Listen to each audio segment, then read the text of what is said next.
All right, we're recording. Very good. Thank you for reminding me. Sharing.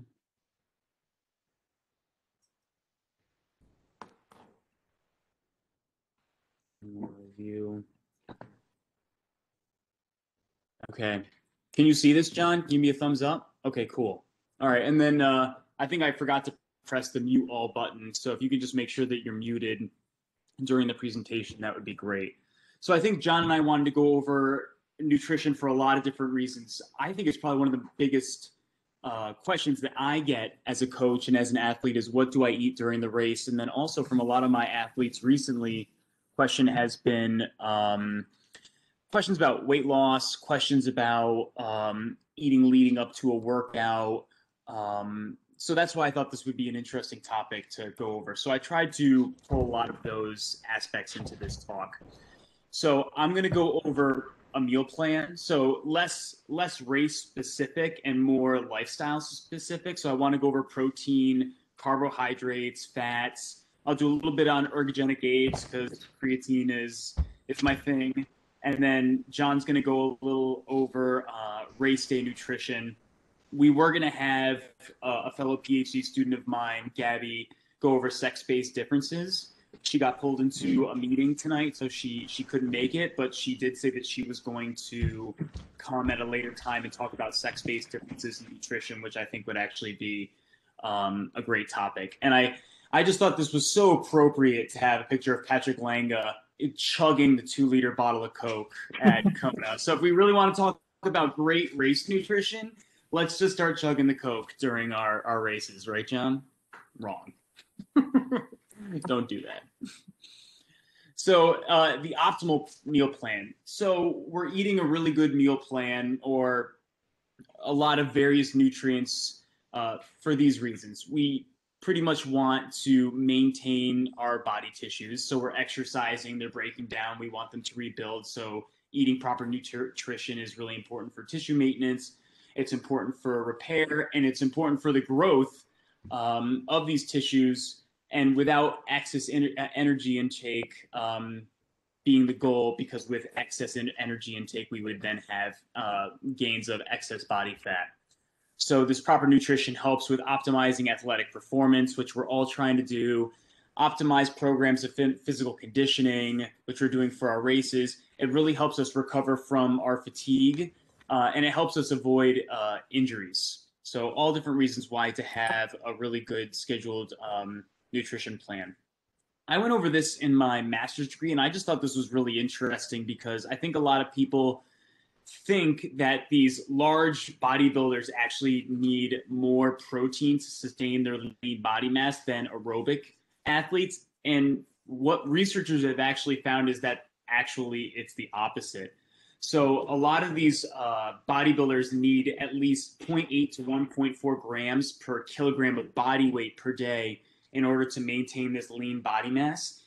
And for a lot of endurance athletes, in order to maintain their lean body mass, it's looking more like 1.6 to 1.8 grams per kilogram per day. And that could vary between athletes depending on size, of course, and how much exercise you're doing for the day. But the reason why endurance athletes actually need more is because they're taxing the aerobic system. So you have damage to all the different parts of the body that are involved with aerobic metabolism, like mitochondria, different cells. Whereas these strength athletes are working pretty much on musculoskeletal system. So the muscles are what primarily need that regeneration. So they're not stressing the amount of systems that an endurance or an aerobic athlete is stressing.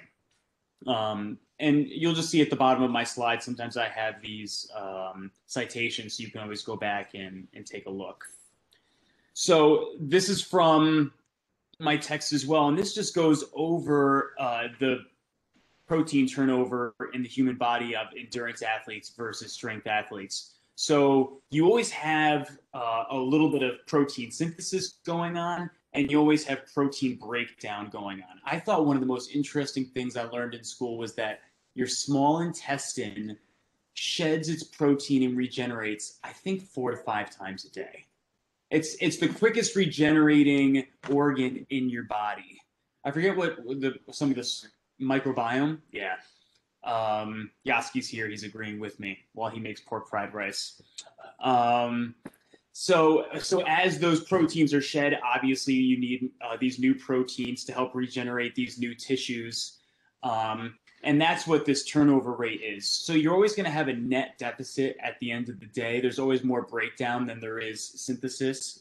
But this just goes to show that you have more breakdown for these endurance athletes than you actually have for these strength athletes at rest. So the American College of Sports Medicine, their position stands for recommendations for an endurance athlete are anywhere from 1.2 to 1.7 grams per kilogram per day. And I really wanted to touch on that because I had a lot of athletes asking me about weight loss and how much protein they should have during the day. So it really should be in this window, but there are situations where you could need more. So during weight loss, you want to up that to 2.3 if you're going to be in a calorie deficit for the day. And I'll actually go over that in a couple slides. During intense training, you're certainly going to need more than that if you're burning more calories.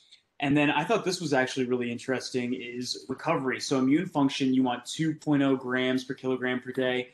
And then if you have some type of psychological stress, they're actually showing that 3 grams per kilogram per day is actually needed to maintain that balance between synthesis and breakdown. So you don't want to have a huge discrepancy with how much breakdown you have versus synthesis.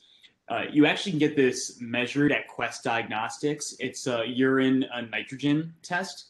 So what you would do is you would collect your urine for 24 hours. You would write down your diet, and they would look at how much protein you take in for the day. They would look at the level of nitrogen in your excreted urine, and you could actually see if you were breaking down more protein than what you were ingesting each day to make sure that your synthesis and your breakdown are pretty close. I think I'm going a little over my minute per slide here. John's like, hurry up. Recommendations for athletes. Okay, so what about the amount of protein per meal? So on average, we're looking around 25 grams per meal. And again, that can differ from athlete in terms of size, shape, what they're doing.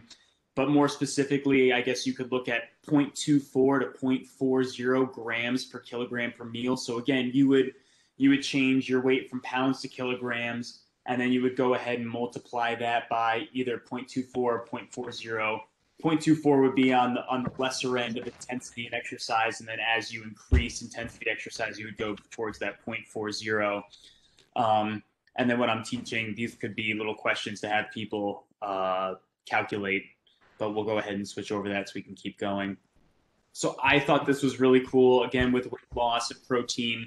So the control group is a low protein versus the light gray is a high protein, and they're both at a calorie deficit. So if you look at, I don't know if people can see my mouse, but if you look at this first bar graph here, change from baseline, you see that the control group actually loses more overall body mass between these two diets. But if you go here, you see that the high protein group slightly loses a little bit more fat mass, but it's not significant. But then I think this is the really important point over here is that the control group loses a lot more lean body mass, which is going to be a lot of your muscle protein versus the high protein group, which doesn't lose that much at all. So that's highly significant. So really important to keep your protein intake up high, especially if you're going to go into some type of a diet program, because you might love the numbers and love that you're losing a lot of weight, but a lot of the weight that you could be losing could be actually lean body mass.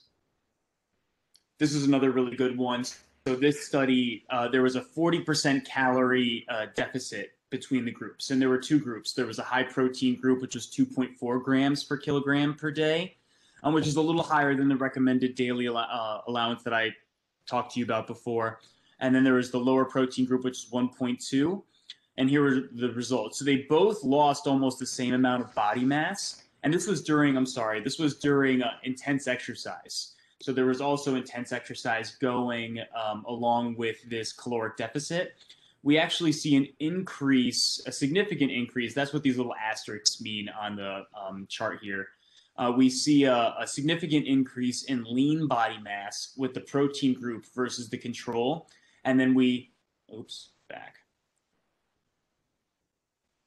Oh, here we go. I'm sorry. We actually see a greater loss of fat mass with the protein group than we do with the control group. So, moral of the story, if you're going into a calorie deficit, if you're looking to lose weight, then you should actually increase the amount of protein that you're taking each day from the recommended amount, which might be 1.2 to 1.6 or somewhere in that range. I think if Gabby were here, she would actually advocate close to 2 grams per kilogram per day, especially for women. You should actually go up to 2.4 when you're in that calorie deficit, so that you're not decreasing lean body mass, and you can focus on these characteristics like decreasing more fat mass and maintaining this lean body mass. So one of our sponsors, Muscle Feast, there is the 20% code on our website if you want to go and use that. They sell whey, casein. They would sell a lot of different types of protein powders. And I just wanted to go ahead and explain the differences between those a little bit. And the differences are primarily in absorption rate. So your whey and your soy proteins are actually going to absorb quicker. So if you're exercising right after exercise, I have a graph for this too. You have the greatest amount of protein breakdown. So in order to try to level off the amount of breakdown with synthesis, you want to try to get a fast-acting protein. So that's why a lot of people have a whey or a soy. But then during the day, somebody might not be able to get to food that quickly, or these bodybuilders who want to minimize breakdown actually want to eat something before they go to bed at night so that they possibly decrease the amount of breakdown at night while they're sleeping. They'll use a casein protein. So those casein proteins are slower absorbing, and you see near the 3-hour and the 4-hour mark that you still have some blood essential amino acids and exchange happening here for that protein synthesis. So you have a slower absorption rate, so you have synthesis or an increased amount of synthesis long term versus your whey or your soy. So those are pretty much the differences between your different types of proteins. So like I just said in the last slide, basal is just at rest. You have your exercise here. And then this is the amount of synthesis that your body has in terms of synthesizing new proteins after you exercise. And then this is 2 hours after you exercise. So you see, compared to baseline, you're trying to synthesize way more protein after you exercise. So again, that's the point of trying to consume that whey protein right after exercise, is to try to combat how much synthesis is going on.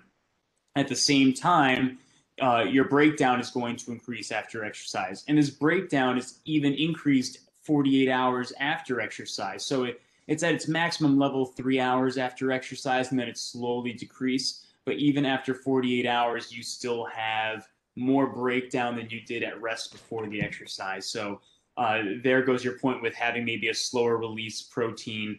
Those also include plant-based proteins. So soy, pea proteins, those are going to have a longer release as well. So I know a lot of people actually mix their plant or their pea proteins with their whey, so they get that spike at the beginning, but then they also get the slow release after they're done with the exercise.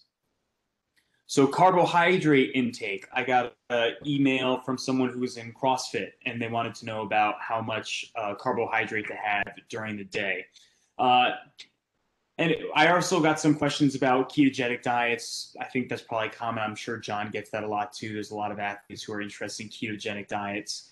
And I think if you look around the spectrum of some of the top athletes in the world, even Tour de France, you're not really going to find someone in the Tour de France who's keto. You're not going to find the track athletes in the 3,000 meters and 5K at the Olympics who are keto. It's just not there. And I think the reason for that is it takes a long time to adapt to a ketogenic diet. So you need to have, let's say, a year where you just take a year off from training. You're like, okay, I'm not going to do any racing because your performance plummets. And you're just going to focus on trying to increase mitochondrial efficiency and fat metabolism. But a lot of athletes don't have time for that, and they want to perform well now.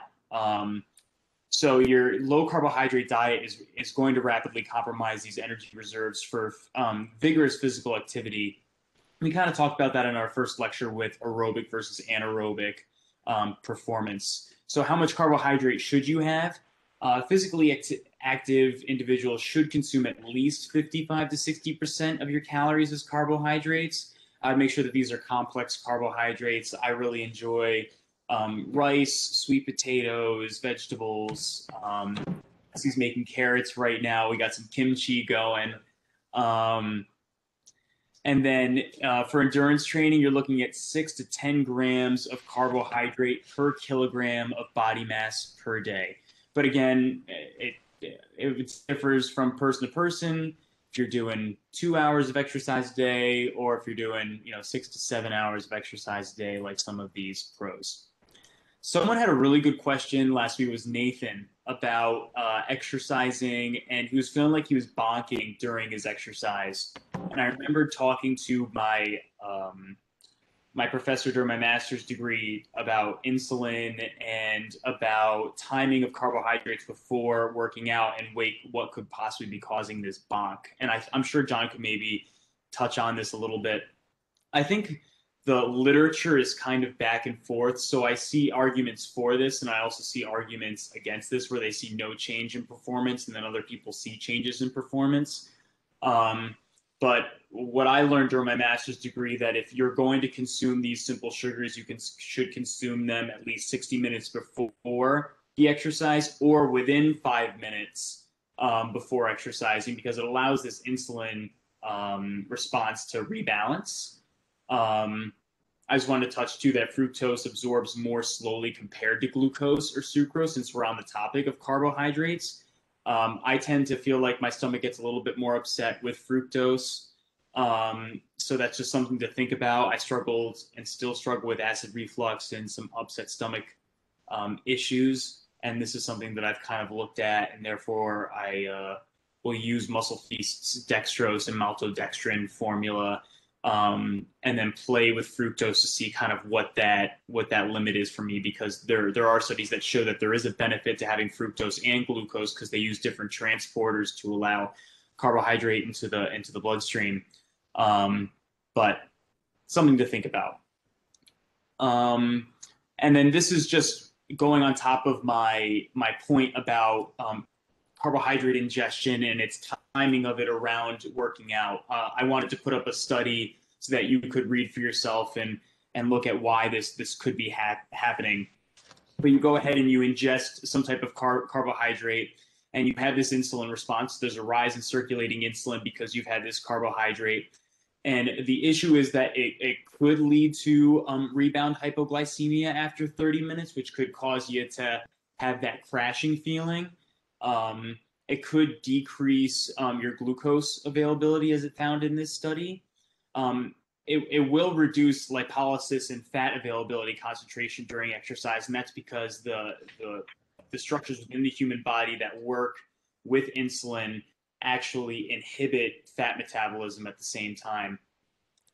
It could cause increased intramuscular glycogen use, and these things could possibly result in a reduction to performance. Again, as I was looking this up the other day to present this to you guys, I found studies that showed no change. I found other studies that found a large change. Sometimes I've had some peanut butter and jelly before workout, and then 20 minutes in, I'm crashing, and I'm like, this has got to be the reason, So I think the science is certainly valid. I think there's something to this, but I think there's got to be a little bit more research around the topic.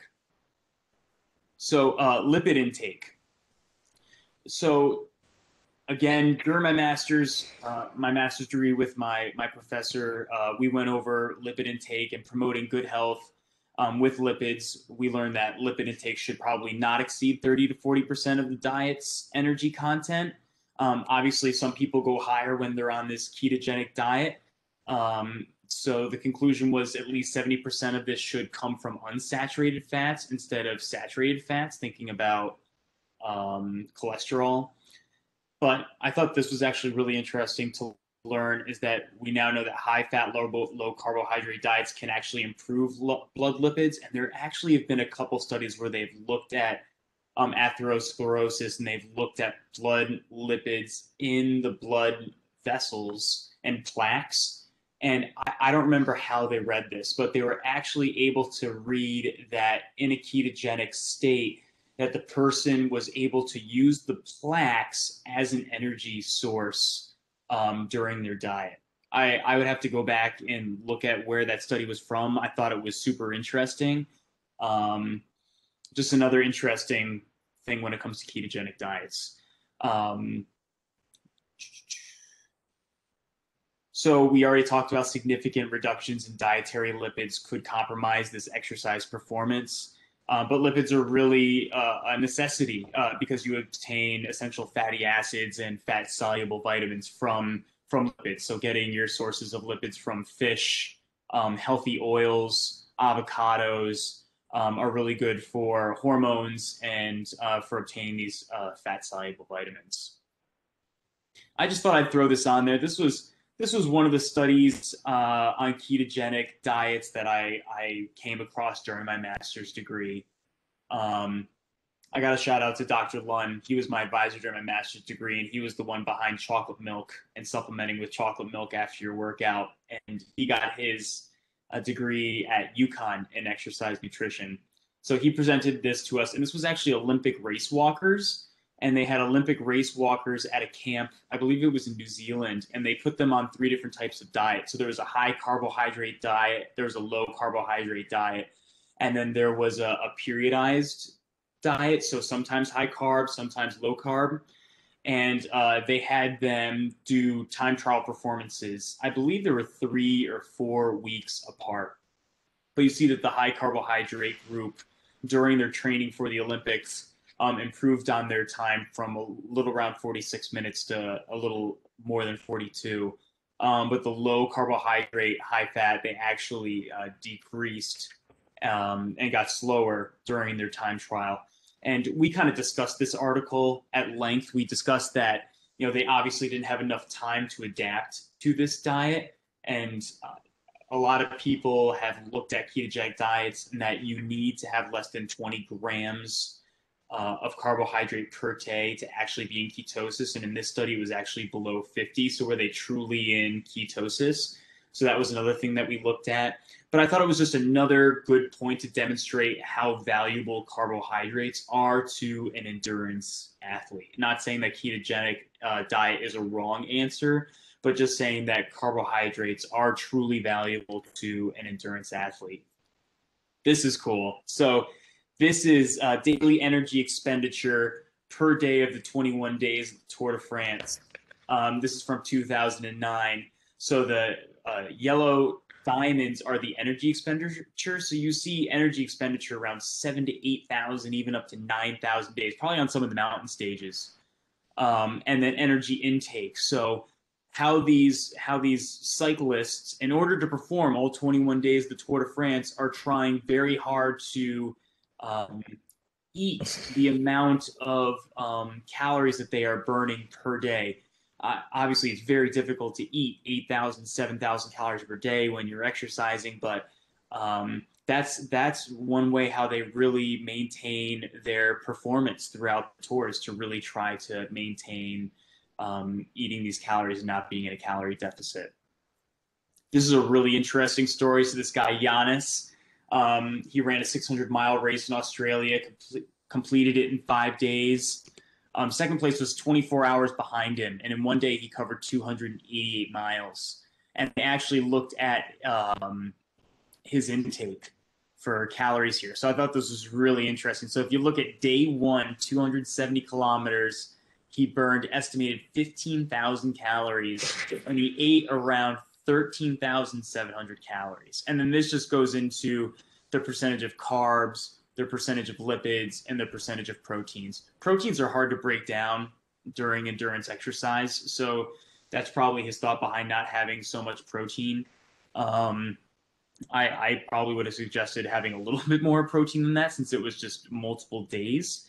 Um, but he obviously knew what worked for his body. So you can see the percentage of his daily intake for carbohydrates was above 90% for every day. Lipids were around 1.35, 6.5, and then proteins were very low. So over the course of the 5 days, he consumed 55,970 calories. How crazy is that? Uh, Probably all have done that in ice cream in our life, me in the last 2 weeks. Hey, David, any idea what the guy ate? You know what? I don't, but um, you could look at this citation here, the American Journal of Clinical Nutrition, and it might have some information on what he ate. I know. I again, this was back in '89, so I don't know exactly what he ate, but my guess would be potatoes, like white potatoes, maybe rice, some really simple carbohydrates. That'd be my best guess. All right, cool. Thanks. Yeah. And then I got to touch on creatine because you all know I love creatine. Um, so creatine supplementation at recommended levels exerts the three following effects on individuals involved in power type physical activity. So it's going to improve repetitive performance and muscular strength of short-term power activities. So I think about that in terms of cycling as bursts. So they talked about that a lot, actually, or Lionel Sanders at least talked about that a lot recently at this last Challenge Miami race, because he was saying that the bike course was so complicated with turns and ebbs and flows that there was going to be a lot of bursting. So a lot of passing and accelerations of power. And that's what creatine really helps with, are these short burst accelerations of power. And it gives your body, as it says in the second sentence, augments these short bursts of muscular endurance to allow them to happen, and then provides for greater muscular overload to enhance this training effectiveness. So it provides this greater muscular overload because it allows you to recover and not fatigue as bad from these reoccurring bouts. So, for example, if someone is doing 6 sets of 15 seconds, after they take creatine, the literature showed as they may be able to do 8 to 9 to 10. So it allows you to train multiple sprints together without feeling the cumulative fatigue as much. So this is a study, 2009, where they looked at sprint cycling. The green is preloading. The purple is post-loading. Placebo means that they actually didn't take in creatine. This was the group that actually took in creatine, and their sprints went from this amount of kilojoules up to here. So obviously just showing or demonstrating that there is an increase the amount of work performed during these sprints in people who supplemented with creatine from pre to post loading. So someone actually just texted me today and told me they were taking 8 grams of creatine right before they worked out. The timing isn't really significant. You can take it at any time. Hold a gun to my head, I would say, okay, go ahead and take it afterwards because that's when the body is looking for more nutrients. Take it with some type of form of glucose, maybe like orange juice or dextrose or your drink. 20 to 30 grams of creatine daily for 5 to 7 days is a loading phase. You don't necessarily need to do that, but if you want to be fully loaded full of creatine, it's 20 to 30 grams for a week. Maintenance phase has shown to get someone to a loaded state within a month. So some studies have shown 2. I would say the stronger studies have shown 3 to 5. So I would side with probably around 5. And again, the loading phase is just to get to that maximum storage quicker. And then the maintenance phase is touted because once you get to that maximum storage phase at the loading phase, you can't store any more creatine. You're just going to go ahead and urinate it out. So there's only a certain amount of creatine that your body can store. So it's no longer practical and or helpful to take that loading phase after 5 to 7 days. You just switch to 5. All right, that wasn't too bad. A little over 30 minutes. I'm sorry, John.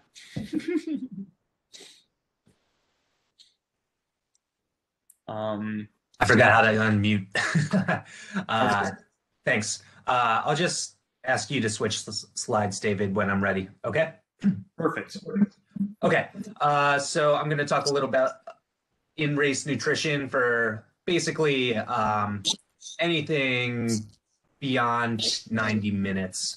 Under 90 minutes, hopefully a lot of your nutrition is taken care of in your daily nutrition, and you don't have to supplement too much. In a sprint triathlon, I might drink a few swigs of water and probably won't take a gel.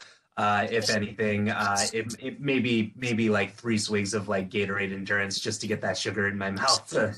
Sometimes that stimulates the brain to allow me to work harder. But for Olympic distance and up, I'm definitely using some nutrition. So our number one goal here is optimal performance. And just as a reminder, optimal performance is not necessarily weight loss. So keep that in mind. We want to address the nutrition factors that decrease performance as declines in power, speed, strength, and concentration. So we always want to limit the declines in that and make sure that our nutrition is topped off so that that's not a factor in our decreasing speed, strength, and concentration. And then the factors include like glycogen depletion. We only have a limited amount of storage of glycogen in our body before it's depleted. And when it's depleted, there's going to be a major decrease in your power, speed, strength, and concentration. So you want to make sure those are topped off. And one of our primary goals as endurance athletes is to use as much fat as possible. So that's why we're training so often at that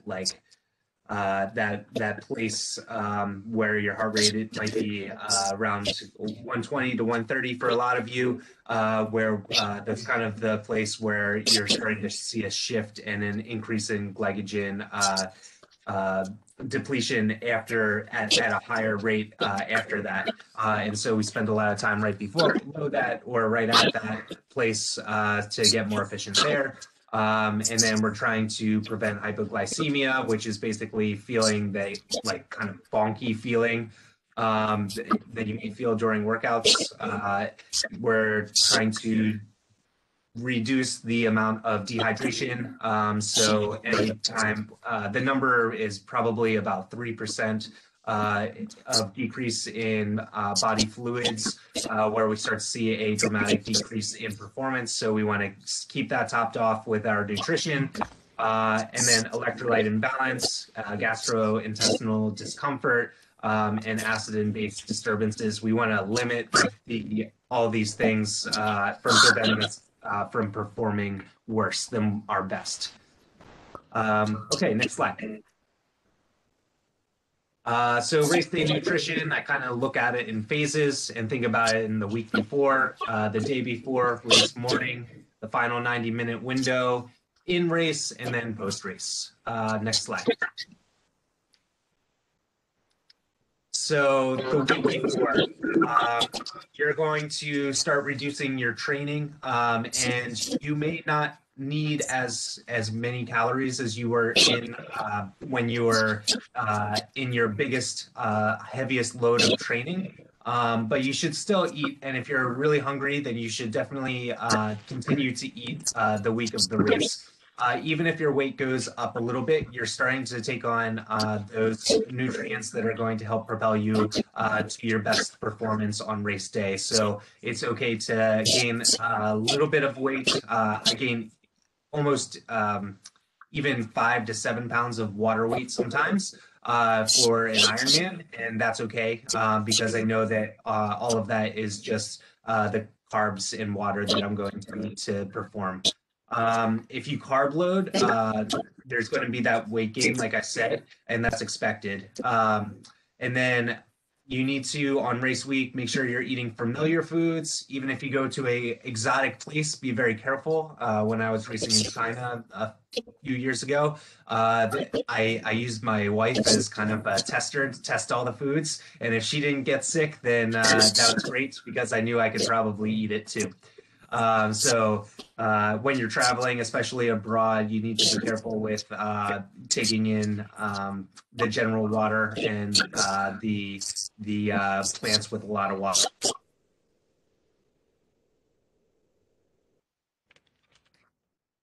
To happen before race week. And then a small extra dose of carbs throughout the week is okay. You might start with a lower amount in the beginning of the week and then increase that as the week goes on to make sure your carb storages are loaded up and ready to go. Okay, next slide. So the phase, the day before the race, time food intake normally. I think it's really easy to get a little bit off track on race day because there's a lot going on. You want to go to the expo and you want to make sure you get your pre-race break in or whatever it is that you do. And sometimes you kind of get off track and don't eat at your normal times. And all of a sudden you haven't eaten breakfast. You're eating lunch at like 3 p.m. and you're thinking about eating dinner at 5 p.m. So I just suggest making sure that you set a routine down to make sure that you're eating so that you're fueled to go.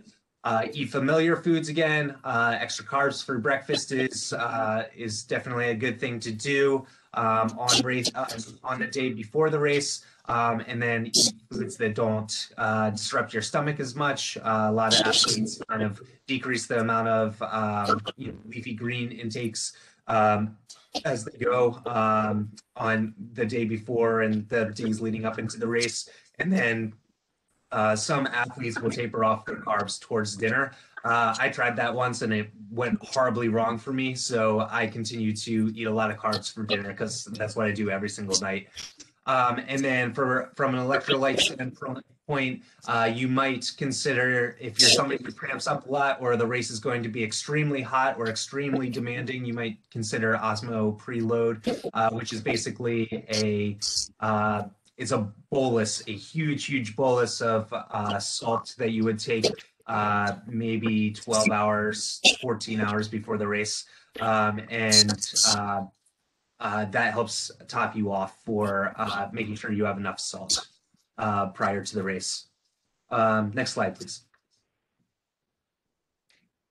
Race morning, you're technically supposed to eat 3 to 4 hours before your race to replace liver glycogen stores. I generally still wake up about 2 hours prior to the race, and it seems to work okay for me. And I eat right away.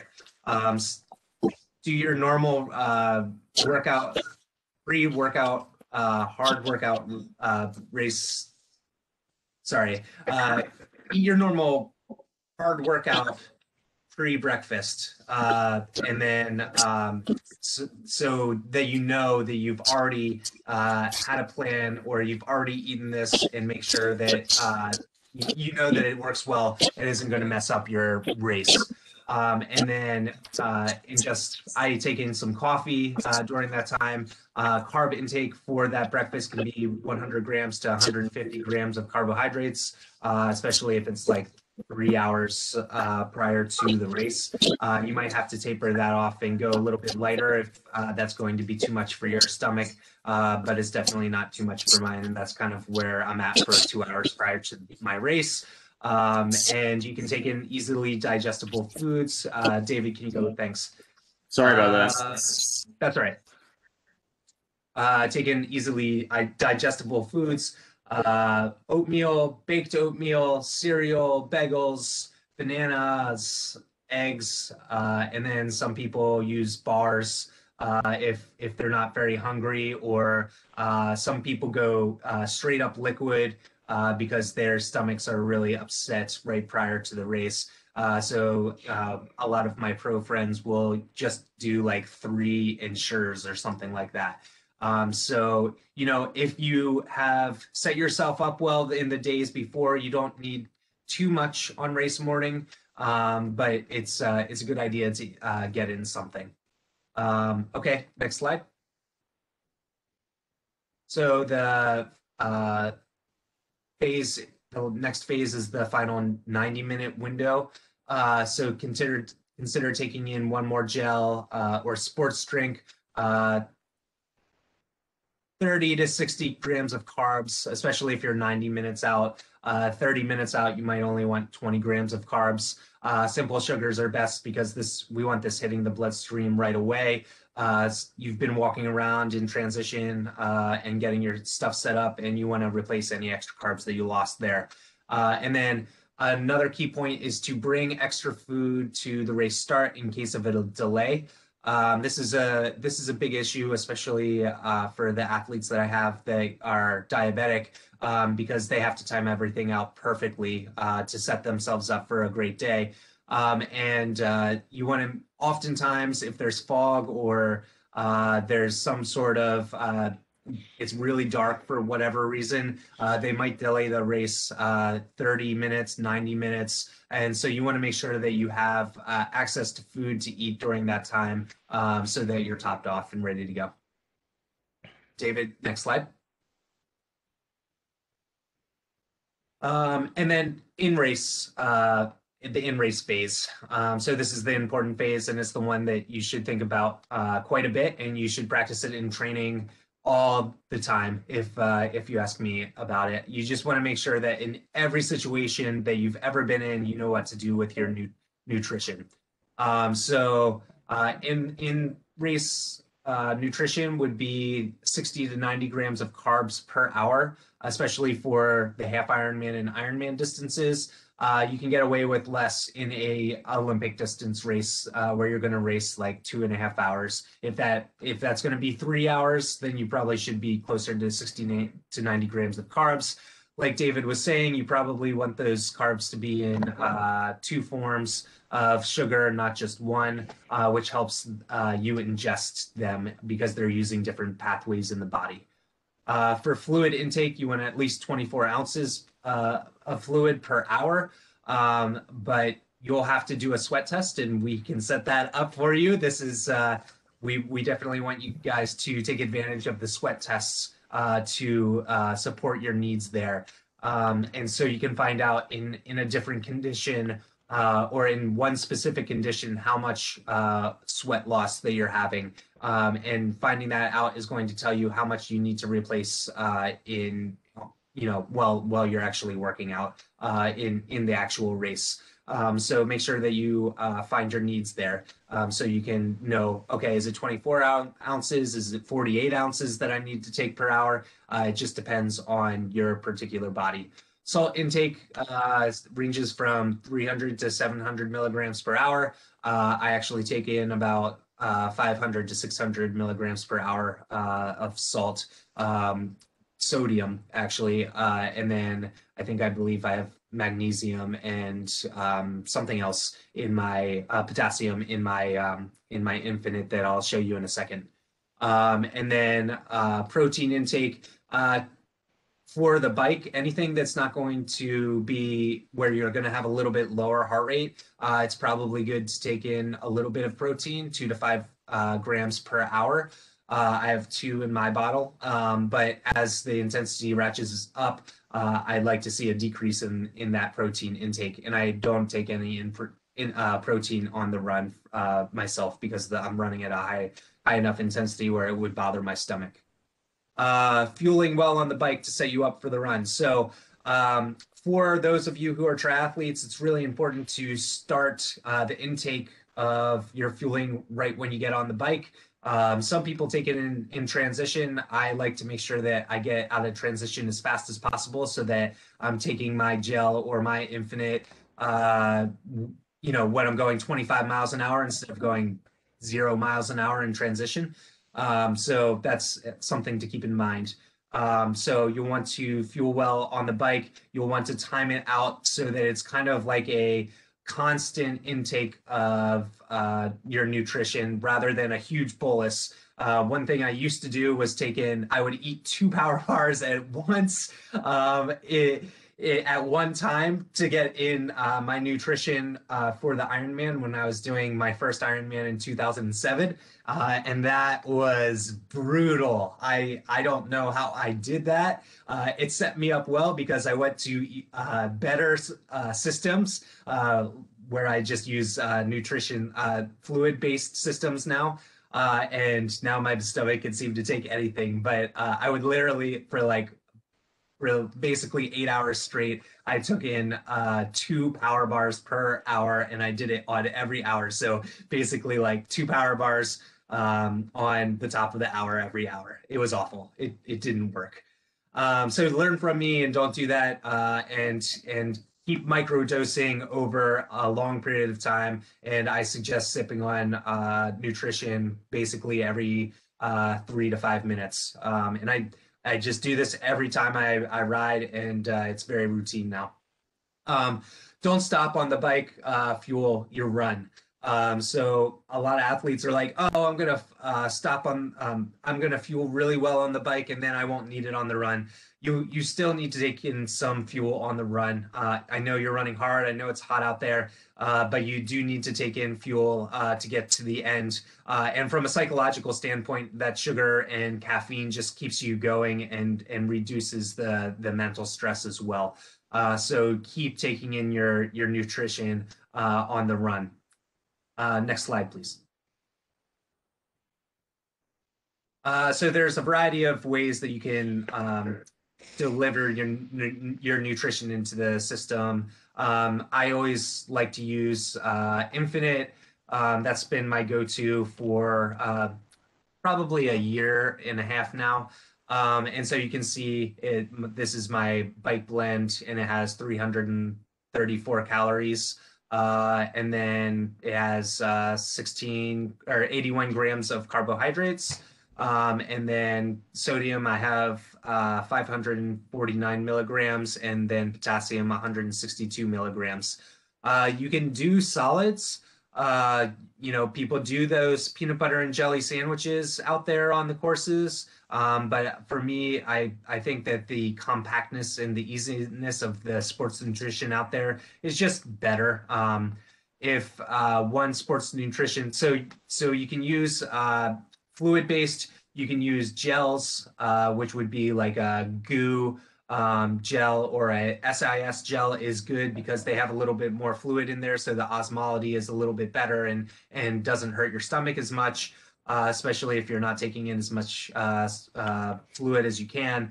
And then you can use kind of the blocks, the shock blocks. I like eating those as candy. One time my coach was sponsored by Cliff, and she had like all of these leftover shock blocks, and I was eating them as like candy for like years and years after she retired from pro racing. But anyway, it was great. But I ran out of those, and I just use straight up. I do use goos on the run, and I use the Infinite on the bike. Hey, John. Another thing that I often do and that I did in the past was I put in a bunch of gels into a water bottle and mixed it up. And then I would sip on that as a hyper concentrated solution. And always, if you do this, always use the same gels. Never mix a whole bunch of gels into one bottle. I had an athlete do that, and it was a total disaster. So only use like the watermelon flavored goose with the watermelon flavored goose, or like chocolate with chocolate, because watermelon and chocolate and caramel all don't really mix well together. And then he was like yelling at me. So it's all good. It was only kind of, yeah, he was good. So those are kind of the ways that I like to fuel. In training, I also fuel with like bananas, pretzels, really anything you want, donuts, simple sugars on those really long rides and runs. But for the most part, when it comes down to it, in that last 8 weeks of training, 12 weeks of training, I'm kind of sticking exactly to my nutrition plan for the race, so that I'm really testing that at all times, because there's nothing worse than getting halfway through a race and realizing your nutrition isn't working, and then your entire race gets derailed. Next slide, please. And then post-race, you should really pay attention to this, but most of us don't. We just go and grab whatever we want at the post-race party, and I don't blame you. I don't blame you for drinking your beer at that post-race party or whatever. But ideally, right after the race, you want to replace. You want to treat your body just as if you did a hard workout. So 100 grams of carbs to replenish post-race because you've really entirely depleted all your carb storages, hopefully, because you worked really hard. And then 10 to 20 grams of protein after the workout, and then creatine if you want to put that in there, and then your post. So like any post-race recovery drink would have this. I am not a huge fan of the protein drinks out there, so I kind of just do real food. And then, chocolate milk pizza. And after I get hydrated, then I'm certainly going to have a beer after the race because that's who I am. Yeah, so that's all I had for the in-race nutrition talk.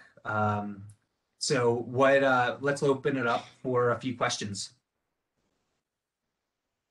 if anyone has them. Hey, John. Hey, With what's your up?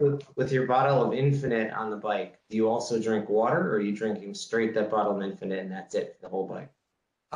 That's a good question. So I will drink the Infinite, and then I will drink. I actually that's for like 50 minutes, and then I'll start on my next bottle of Infinite, and I'll go through 3 bottles. I'll go through for an Ironman. I go through about 6 bottles, if I recall correctly. I haven't done an Ironman for a while because of COVID, so I need to recheck that information.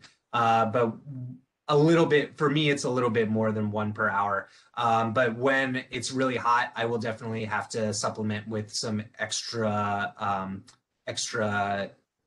water. There were times when I was drinking probably 48 ounces or a little bit more. But I found with increasing the salt that I needed in my drink, that was kind of more of the trick for me rather than needing extra fluid. Okay, makes sense. Thanks. Yep. But the key thing is to test for yourself. Weigh yourself before the workout, and then make sure you account for everything that you took in during the workout, and then weigh yourself after the workout and see how close you were to being hydrated. And if it was a workout that was very similar to, lots of tempo work and lots of Ironman specific work, then that will give you a good idea of what you actually need if the conditions are the same as what they would be in a race.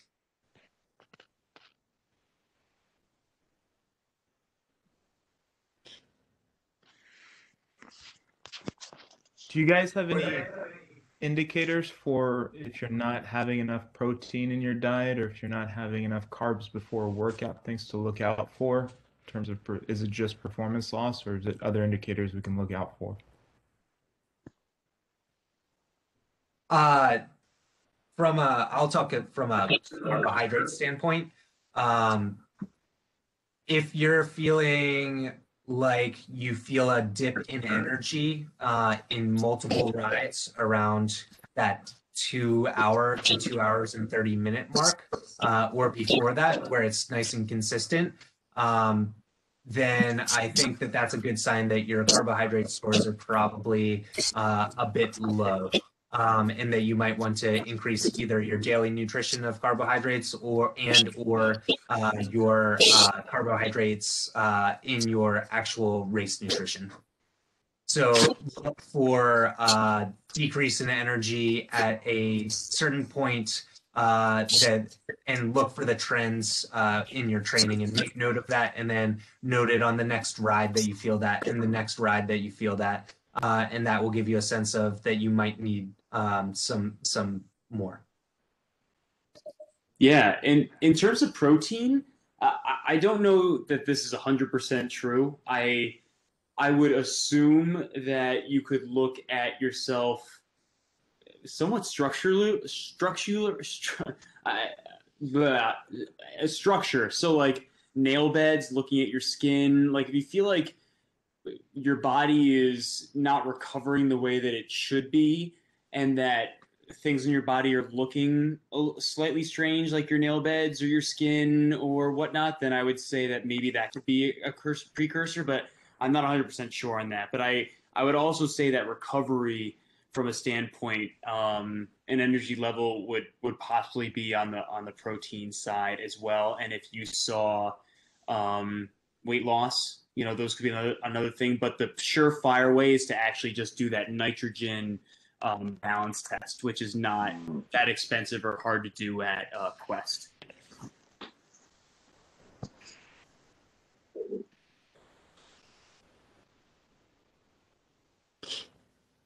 Cool. Anybody else? All right. Well, thank you all for coming. I know John talked a little bit about the sweat test and the sodium test. We sent out that questionnaire. The idea behind that is that hopefully April, May, we have a lot of studies going on at KSI, but the goal is to maybe pick a weekend where everybody could come up, and it would be a 1 hour bike, possibly even longer, in the heat chamber. And we would go ahead and we would do a sweat electrolyte test. So we would take your sweat, we would analyze it and look at sweat composition, so sodium, potassium, and chloride. And that would give you a better idea, just kind of like John's nutrition, as to what to ingest during your races. So I still have to look at what the responses were for that. But if there's enough people who are interested, then I'll go to KSI and we'll try to go ahead and set that up for some time. April, possibly early May. Other things, I don't know. John, do you have any other announcements? I have a whole bunch of dog and cat food sitting in my living room right now, so that needs to go out pretty soon. So I think it will probably be easiest if I just have a day where I tell everybody that maybe they could swing, everybody in my area can swing by, and then David might be at my house next weekend, so he could grab some stuff for everybody else. But we have t-shirts for everyone from Muscle Feast, and more product coming from Muscle Feast, I believe. And then that's it for product right now, but we definitely will have more coming over the course of the season. So yeah.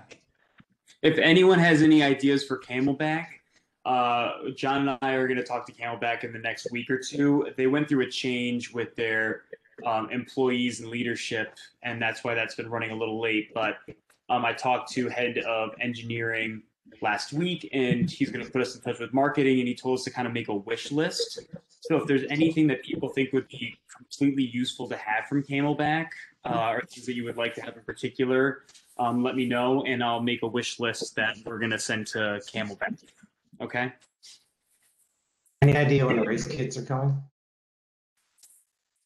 I think they were 8 weeks from ordering, correct, John? Like from when we placed the order and paid the invoice. So the invoice has been paid. We spotted and we paid for the minimum to make sure that we were up to the minimum on units that required a minimum, and that was paid like a week and a half or even 2 weeks ago, John? Yeah, I actually don't remember the date because it kept moving, but it was maybe 2 Thursdays from now. Okay, so maybe we're looking at 6 to 7 weeks before those. Cool, thanks. Cool. All right, everyone. Well, thank you all for coming. I hope that was helpful, and send John and I emails if you think there's things that you want to hear more about, or things that we could change, or things that you want to cover. I think that would be helpful on our end, so we know what we can provide you. Okay. Also, I think races are coming up. I'm excited about this, and I think we were all going to remember how much we love racing during the first race of the year. But at least in Connecticut, I can say that as of March 1st, we're allowed to have up to 500 people at a local road race. So I know the Branford Road Race is definitely on different kind of setup this year, but races are going to start popping up, and so that's exciting. I hope you sign up for one because it will remind you why you do all of this training and stuff. And Ironman races, I think that it's going to be a little while unless you're racing in Texas or Florida, and then I think basically you're good to go if you're racing one of those. So, Wow. Yeah, we'll see. Hopefully not the case. I want to race in June. yeah. Virginia might be good. I don't know. They've been good with their vaccines. So I don't know about out-of-staters going down there. We'll see. Yeah, true. Okay, everyone. Well, thank you all for coming. We all appreciate it. Have a good night, all right? Thank you. Good night. Bye. See ya. Thank you. Thanks, guys. Okay.